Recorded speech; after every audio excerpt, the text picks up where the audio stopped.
जय बद्री विशाल।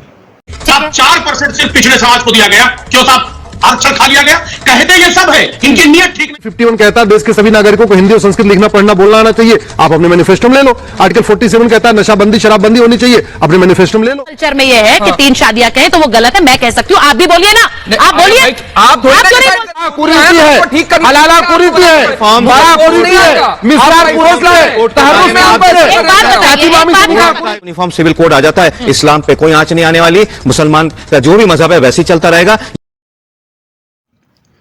स्वागत है आप सभी का हमारे YouTube चैनल पोखी पहाड़ी में।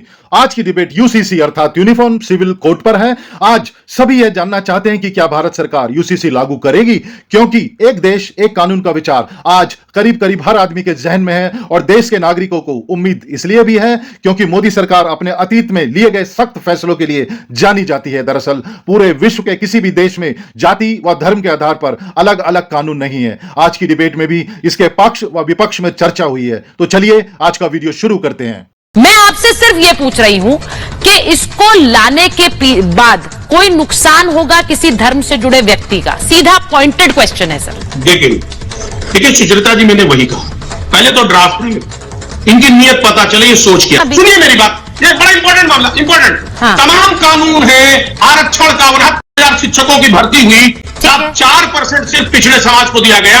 क्यों साहब? आरक्षण खा लिया गया। कहते ये सब है, इनकी नीयत ठीक नहीं है, ये नहीं चाहते हैं कि इस मुल्क का विकास हो। आज मुद्दों की कमी है। ये हमें आप बार बार नीयत पर सवाल उठाते हैं। एक मिनट, आप बार बार सवाल नीयत पर उठाते हैं, आप बार बार नीयत पर सवाल उठाते हैं। अजीज खान साहब भाग रहे हैं।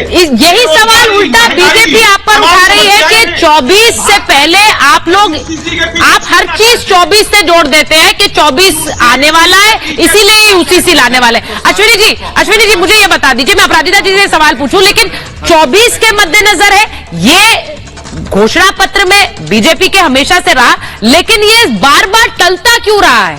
ये सवाल तो बीजेपी से बनेगा, बार बार यूसीसी की बात करते हैं, लाते नहीं। देखिए, पहली बात तो ये कि जो अगर कोई ये कह रहा है कि ये तो पॉलिटिकल है, तो मैं तो ये कहना चाहूंगा कि भारत में केवल एक ही पॉलिटिकल पार्टी है जिसने आर्टिकल 44 को अपने मैनिफेस्टो में लिया है। कायदे से संविधान में जो प्रावधान है वो तो सारी पॉलिटिकल पार्टी को अपने मैनिफेस्टो में लेना चाहिए। अब एक पॉलिटिकल पार्टी ले रही है और उसको हम कह रहे हैं कि ये तो जो है पॉलिटिकल फायदा उठा रहा है। अरे भैया, आपके अंदर हिम्मत है, संविधान में जितने प्रोविजन है जो अभी बचे हुए जो लागू नहीं हो पाए आप अपने ले लो। आर्टिकल 351 कहता है देश के सभी नागरिकों को हिंदी और संस्कृत लिखना पढ़ना बोलना आना चाहिए, आप अपने मैनिफेस्टो में ले लो। आर्टिकल 47 कहता है नशाबंदी शराबबंदी होनी चाहिए, अपने मैनिफेस्टो में ले लो। सही बात है। नेशनल लेवल पे ऑलरेडी आईपीसी है, इंडियन पिनल कोड है, इसलिए इसका नेशनल लेवल पे नाम आईसीसी होना चाहिए, इंडियन सिविल कोड होना चाहिए। सबसे ज्यादा बेनिफिट क्यों मिलेगा? क्योंकि ट्रिपल तलाक भले खत्म हो गया, हलाला आज भी चल रहा है, मुता आज भी चल रहा है, मिस्यार आज भी चल रहा है, तलाके हसन आज भी चल रहा है, तलाके हसन चल रहा है, तलाके बाइन चल रहा है, तलाके किराया चल रहा है, चार शादी का सिस्टम चल रहा है, तहर्रुश चल रहा है, ऐसी बहुत सारी कुरीतियां हैं। अब मेरे सवालों के इनके जवाब अब ये देखिएगा भी। जवाब साहब के बहुत सारे सवाल हैं। देखिए में डबल इंजन की सरकार है, ठीक है, वहां इतने सालों में क्यों नहीं आया? गुजरात के अंदर माननीय मुख्यमंत्री जी उस वक्त के, आज के मौजूदा प्रधानमंत्री जी क्यों नहीं लेकर के आ पाए? आप बार बार ये कहते हैं ये लाना चाहते थे पर लाए नहीं है, ये आपत्ति है। आप कह रहे थे वहां पर इतने राज्यों में क्यों नहीं आए, ये आपत्ति है। आपत्ति नहीं, सब जगह ला दे, बीजेपी ले आए, डाइवर्सिटी को अरे सुन तो लीजिए मोहतरमा, भारत की डाइवर्सिटी क्या है? बहुत सी जगह अगर राजस्थान में चले जाएंगे, बहुत से गांव ऐसे हैं जिसमें जो है हिंदू समाज के लोग 2-2 शादियां करते हैं, इनको नहीं पता होगा। आपने कह दिया ऊपर भी लोग लगेगी ना, ये तो बहुत बढ़िया वैलिड बात कही आपने, ये तो बहुत वैलिड बात कही आपने। रिवाज है, हिंदू समाज के भी लोग, अरे कौन सा रिवाज? ये कैसा रिवाज है कि 2-2 शादियां करेंगे? नहीं, कौन सा? बिल्कुल करेंगे। एक मिनट, तो बिल्कुल गलत, सही है क्या? सही है क्या जवाब साहब? Is it right? What do you mean by culture? What do you mean by culture? एक व्यक्ति की 3 शादियां, ये कल्चर है? आप कल्चर के ऊपर हमला कर रहे हैं। अरे सर, अरे भाई, आप भारत के यही कहकर आप लोगों ने 4 शादियों की बात कर दी। कल्चर है। अरे सर प्लीज, मैं यही कहती हूँ, भारत का संविधान आया है। सर अगर हिंदू कल्चर में ये है कि 3 शादियां कहें तो वो गलत है, मैं कह सकती हूँ, आप भी बोलिए ना। नहीं आप बोलिए। आप थोड़ी डिसाइड करें, आप हिंदू धर्म के ठेकेदार नहीं है। मैं डिसाइड नहीं करती, पर मैं मैं किसी भी आप साउथ के अंदर ऐसी जाएंगे, कुरीति सुनिए, पर बोलूंगी, साउथ के अंदर मैं जाएंगे, बोलूंगी। मामा और आप बोलने भांजी की की हिम्मत शादी होती रखिए, है। आप बोलने की हिम्मत रखिए। मैडम मैं आप आपसे यही कहती हूँ, मामा और भांजी की शादी होती है साउथ में, क्या करेंगे उसके सर साथ? एक बात बताऊं मैं आपको, अरे आपके कहने से गलत थोड़ी ना होगा, आपके कहने से गलत थोड़ी ना चलेगा। सब पे लागू हो मैं यही तो बात कह रही हूँ, उसमें दिक्कत आपको क्या है भाई? हिंदू धर्म के भी लोग हैं, वो भी करेंगे फॉलो। भारत की अस्मिता के ऊपर क्यों हमला कर रहे हैं? तो एक शादी करना मुश्किल है। बार बार कल्चर की बात नहीं सुनिए, है। हाँ, ये रीति नहीं कुरीति है। आपके कहने से थोड़ी ना है, आके पहले और समझाइए। संविधान कुप्रथा को नहीं इजाजत देता। सुन लीजिए, आप संविधान भाई कुरीति फोर्स को नहीं कर इजाजत सकते, देता। यही ये मैं कुरीति है, फोर्स करना चाह रहा ये था, आप भाई कुरीति है। फोर्स चाह रहे हैं, अरे सुनिए, आपको समाज की विवाह कुरीति है, ठीक करना, हलाला कुरीति है, बड़ा कुरीति है, मिसरार कुरीति है, तहर्रुफ में आप एक बात बताइए, जातिमामी एक बात से विवाह कुरीति है। एक बात मुझे बताइए, आपको ट्रिपल तलाक सही लगता था, गलत लगता था? ये फंस गया।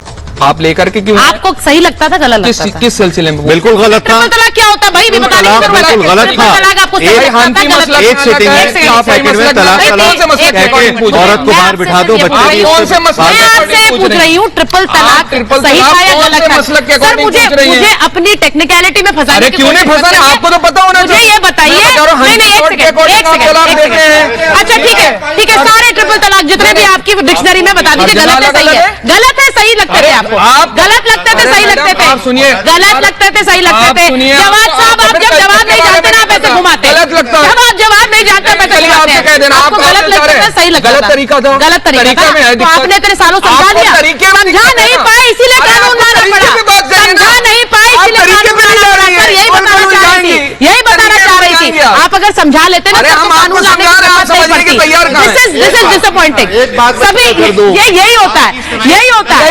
यही मैं एक्सपोज करना चाह वेरी रहा वेरी हूँ। सही बात होगी, अपराजिता वहाँ जी, हैंडल करना एक चाहिए। मिनट, अपना नहीं हैंडल नहीं कर रहे हैं चिल्ला चिल्ली आपको करते बहुत हैं। मौका दिया है जवाब देने का, जब जवाब नहीं होता है तो जवाब आप तो ऐसे हमारे बोलते हैं। सारे थे, आप- अपराजिता जी एक मिनट, आप अपराजिता की बजा रही हूँ। अपराजिता जी जरा बताइए, मैंने इनसे सीधा सा सवाल पूछा, ट्रिपल तलाक सही था या गलत था? इन्होंने कहा समाज को समझाइए, अगर समझा पाते तो कानून लाने की जरूरत नहीं पड़ती, इसीलिए कानून लाना पड़ा। अब मुझे ये बताइए अपराजिता जी, आप लोग लाएंगे या सिर्फ कहेंगे? यही बात बार बार आपकी नियत पर सवाल उठ रहा है अपराजिता जी। देखिए, शोर कब किया जाता है? जब हमारे पास उत्तर न हो तो शोर मचाया जाता है। देखिए, जहां तक भारतीय जनता पार्टी का सवाल है, हम कटिबद्ध हैं। हम यूनिफॉर्म सिविल कोड, समान नागरिक संहिता ला रहे हैं। बक्सा बोल रहे हैं। मोदी जी जो कहते हैं वो करते हैं। ये मैं बबांगे दहल जितने भी मेरे हम दीन लोग सुन रहे हैं, मेरे मजहब के इस्लाम के लोग सुन रहे हैं, ये बात मैं बबांगे दहल कहना चाहता हूं कि अगर यूनिफॉर्म सिविल कोड आ जाता है, इस्लाम पे कोई आंच नहीं आने वाली, मुसलमान का जो भी मजहब है वैसे ही चलता रहेगा। ये जो लोग अभी बर्क साहब कह रहे थे खतरनाक है, अरे क्या खतरनाक है? खान साहब कह रहे थे कि ये कोई फायदा नहीं हिंदू मुसलमान का, इसमें मुसलमान का बड़ा फायदा है, खासतौर से खवातीन का। कि अभी आपने कहा था सोनी जी ने कि इसमें पॉलीगैमी नहीं होगी, इसके अंदर जो खवातीन है, अरे नमक ज्यादा हो गया तलाक दे दी। एक मिनट, साड़ी पहन ली या मॉल चली गई औरत तलाक दे दी, ये सब बंद हो जाएगा, ठीक है? और एक चीज और बंद हो जाएगी, वो तलाक जो 1 सेकंड 3 सेकंड में देते थे, सुन लो प्यारे बच्चे सुन लो,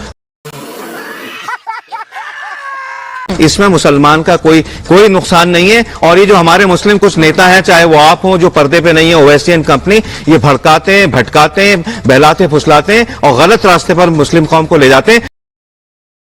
मुसलमान मैं बता दूं, अगर सिविल कोड आ गया उसको मानेगा। मुसलमान 99% हिंदुस्तान का जो है वो राष्ट्रवादी है, संस्कारवादी है। और ये सुन लो, मोदी जैसा दमदार, दिलदार, जानदार, वफादार, वफादार एंड अबव ऑल ईमानदार वजीर आजम अब तक नहीं हुआ है, तभी ये सिविल कोड आएगा। और दूसरी बात ये कह दूं, इलेक्शन का कोई मतलब नहीं, इलेक्शन जीतने के लिए ला रहे हैं। आप सुन, मोदी इज अ गो गेटर और अच्छी नीयत से काम कर रहे हैं। आप भी मोदी जी का साथ दीजिए, आप गलत पार्टी में हैं, सही पार्टी में आ जाइए।